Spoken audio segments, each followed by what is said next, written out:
Hello again, Brian here. Good to see you back for my review of intermediate tarot books. And let me just have another sip of tea so I don't start coughing again. I'm also very excited because just before I started filming my beginner's tarot book review video, there was a delivery from the post, and it was the Masonic tarot deck, or Tarot Masonic as it says on the other side. I'm very excited to get this deck. It only arrived today and I can't wait to delve into it. So what I'll probably do, I was going to do an unboxing, but I think actually from what I know of the deck, it will require a bit more in-depth study before I can really speak with any kind of authority or even any kind of understanding of it. So I'll probably delve into that tonight, and I think what I'll probably do is do a proper review of that at some point in the future. So yes, that's that. Anyway, on to my intermediate tarot books. I'm going to start actually with one by the author who finished the last video of basic introductory tarot books. I spoke about Rachel Pollack's 78 Degrees of Wisdom, and this is Rachel Pollack's Tarot Wisdom. Now, she has written many books about tarot, many of which appeared between 78 Degrees of Wisdom, which was written in the early 80s, about 1983 I think, and this book, which was published, let me just have a look, so the second printing of this was in 2009, so I think it was published in about 2008, so a good while after the original book, 78 Degrees of Wisdom. But she describes this as being the book that covers all the things that she learned about since doing 78 Degrees of Wisdom. So it's a fantastic intermediate book. It actually wouldn't be a terrible book to start with if you were new to tarot, because it's so well and clearly written and has so much useful in-depth information that it would be very possible to delve into it and get a flavour of the cards, because she goes through every single card in some depth. So I certainly think it wouldn't be a poor choice as a beginner's book, but probably you would get more from it if you already know a bit about tarot. And it says on the back, Rachel Pollack's 78 Degrees of Wisdom forever transformed the study of tarot. This much anticipated follow-up to Pollack's classic guidebook will inspire tarot aficionados and inform a new generation of tarot students. Enhanced by the author's personal stories and insights gained over the past 3 decades, Rachel Pollack's Tarot Wisdom invites you on a fascinating and fun adventure. So a great one to follow up 78 Degrees of Wisdom. I'm going to give a quick honorary mention to this book, which I haven't actually looked at in very much detail yet, but I picked it up second hand on Amazon recently. It's Alfred Douglas's The Tarot, and I think I read about this in another book that I'm going to talk about, and that's what tipped me off to it. A very quick look through tells me that it's very well written and very interesting. In particular, I think the history section in this is quite intriguing. I'm not entirely sure whether it's 100% accurate. Some tarot books that are older tarot books tend to sometimes repeat some of the slightly more over the top and unverified histories, symbolic histories of the tarot. I'm not sure that this one does, though. What I glanced of it looked fairly accurate and fairly straightforward. So I'll say more about this once I know more about it. So on to my next intermediate book, and again one that could be used as an introduction to tarot if you wanted it to be, but I think the depth of the information is such that I really have to describe it as an intermediate book, because it's more than just a basic book, and that's Tarot for Yourself, a workbook for personal transformation by Mary K. Greer. Now, like Rachel Pollack, Mary Greer is considered one of the key modern day experts in tarot.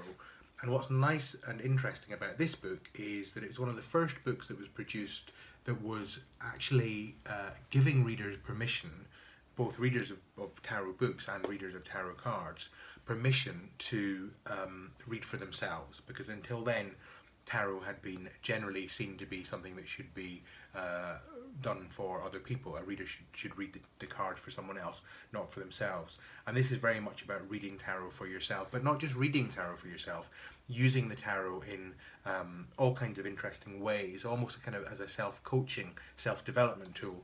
So just opening the page, opening the book randomly, there's a chapter there on prosperity and planning, clarifying your options when you've got choices to make, and different methods, clarifying money issues and your prosperity mandala. There's various different things here, dealing with moods, emotions and relationships, becoming conscious of what you create. So there's lots of different things in this book, and it comes in a kind of workbook form. So it really is something that's worth studying and doing the exercises in. And I would have to say that in my opinion, some of the interpretations at the back of the book, and there's interpretations for each of the cards, I would say are some of the very best interpretations of tarot cards that I've come across in a book. So I often turn to this book if I'm stuck, when I'm doing a reading for myself or someone else, and a card turns up in a position and I'm a bit stumped as to exactly what it's trying to say, or exactly what I'm taking from it. And I turn to this book very often when that happens. So, another sip of tea. Cheers. My next book, very tattered. This is partly because I've enjoyed this book so much. I read it in the bath several times. I do that with all my books. I'm just terrible for books, with books. I don't look after them at all. My books are dog-eared. Most of them are water damaged because I drop them in the bath. Sometimes they're scribbled on. I fold the corners down. I know I'm just a monster when it comes to books, but it's partly because I love them. So this book by Cynthia Giles, The Tarot, History, Mystery and Lore, and she also has a follow-up called The Tarot, Methods, Mastery and More, are really interesting and in-depth books that explore tarot from a number of different angles. So if I just give you an indication, if you look at the contents page of this book, you'll see that there's all different sections there. So it starts off with the history of the tarot, the historical tarot, facts and interpretations, the esoteric tarot, discoveries and inventions. So that it's kind of looking at some of the differences between the real timeline of tarot and some of the more esoteric, slightly outlandish views of tarot. Let me just put the light up a bit here. I'm conscious that you may not be seeing as much as you should. And in the mystery section, tarot and the occult tradition, tarot and the imagination, tarot as a way of knowing, tarot in the light of science, tarot and the life of the spirit. So there's a whole heap of in-depth information in here, really worth exploring if you are into tarot and interested in learning more. And I think the light is beginning to fade a bit. I think the battery is going on my light source. So if I'm fading into darkness here, don't be alarmed. It's not you, it's me. So I'll be quick, and then if I'm quick, I might be able to replace the battery before I film the next video. So I'll finish this video, and I'm gonna have to do 3 videos, haven't I? I was going to do 2 videos, and now it's going to be 3 because I'm running out of light, and you're probably running out of patience. So my next book for my intermediate video is the Tarot Handbook by Angelis, Arian. And this is another book that actually, now you see I'm getting closer to the camera because I'm conscious that it's getting dark. It's like Betty Davis in Dark Victory here, where the light is fading. When she's out in the garden and she thinks that the sun has gone in and actually she's going blind. You're watching this thinking that the light is going out. Well, it is going out. I don't even know what I'm talking about now. You see, I'm getting all worked up because I feel like I'm running against the clock because I can see the light fading. Anyway, back to the point at hand. The Tarot Handbook by Angelis, Arian. Now this book is one of my very favourite tarot books, and yet it's a book that is really unusual in the tarot.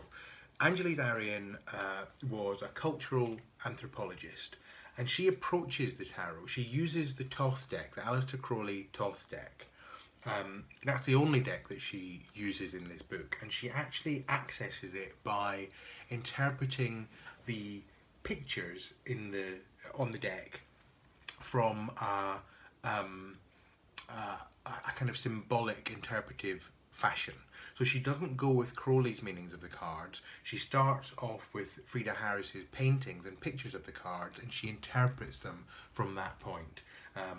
Now, a lot of people who are Crowley purists and Thoth deck purists will not like that, but I actually think that it adds a real dimension to the deck, and you know, I would really suggest that people do look into the deck. Other books in the deck, like Lon Milo DeKeck's book on the Thoth deck, is a great one if you really want to understand the depth of the Thoth deck. But if you would like to know more about the cards from a kind of cultural anthropology point of view and a symbolic point of view, this is a really great book to get. And it gives a lot of attention to each card. So it gives you a page, more than a page for each card.